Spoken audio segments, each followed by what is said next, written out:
Hi, good morning, everyone. My name is Stephen Frainer. I am currently in Germany, and these mosquitoes won't leave me alone. So if you see them, I'm doing my best to not be distracted by them tonight. But I want to share about an experience I had at church in June of 2022. It was a point of desperation for me in my life. I was on a 4-day weekend. I'm in the military, first of all. I'm an infantry officer in the Army, and I was enjoying a 4-day weekend. I was in the middle of my infantry officer training.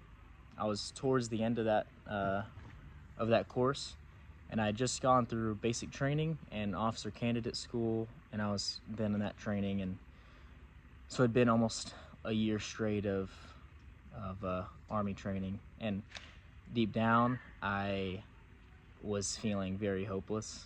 I was so drained.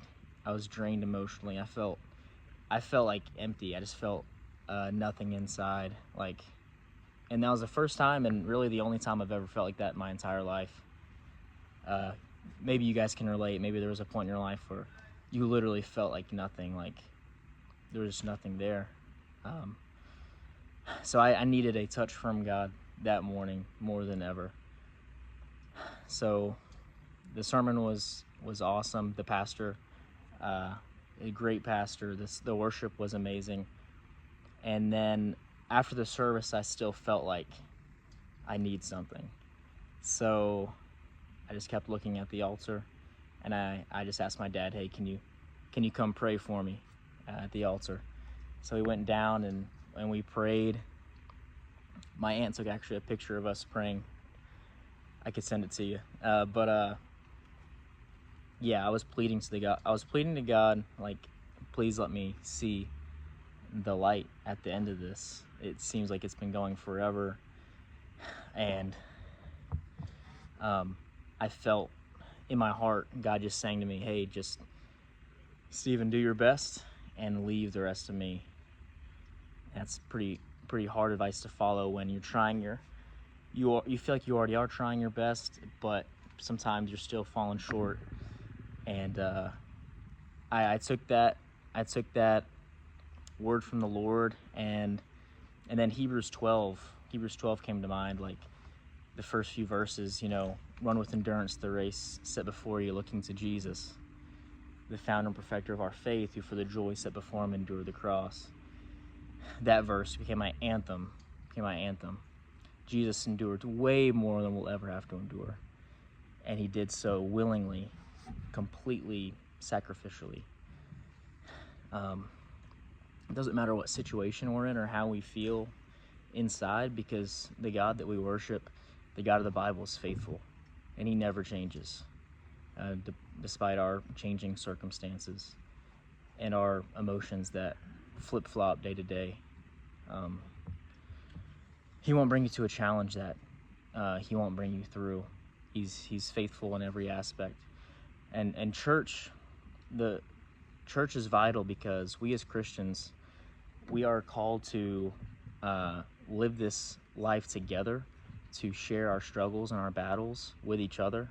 This isn't a life of isolation. We as Christians rely on each other. We rely on that community.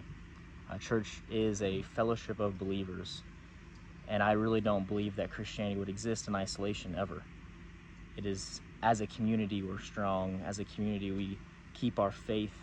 We increase each other's strength. We increase each other's faith. It compounds. Like 1 + 1 does not equal 2 whenever we're in the Spirit of the Lord. It's a lot more than that. So yeah, in my mind, there's no alternative for coming to church, worshiping, learning about our Father, congregating, the altar, giving everything you have to the Lord. I believe it's Philippians. It says, Proverbs, trust in the Lord with all your heart, and the peace of God, which passes all understanding, will guard your hearts and your minds in Christ Jesus. And that verse has also been such a comfort. Trust in the Lord with everything, and the peace of God guards your heart and your mind. So that's been That's been another verse for me over the past few years. And just to wrap this up, so as the storms of life come, and they will, our faith as humans is liable to waver. But church and the Lord's presence in the community, the altar, it's all, it keeps our faith alive and well. And we're meant to experience it, I mean, at a minimum once a week, right? We can do that. So thank you for the opportunity to share this morning. I hope this wasn't too long, but I love you, Pastor John, Pastor Leanna, Sophia, Lucia, Isla, and hope this blesses you guys. Stay in church and be the church. God bless you.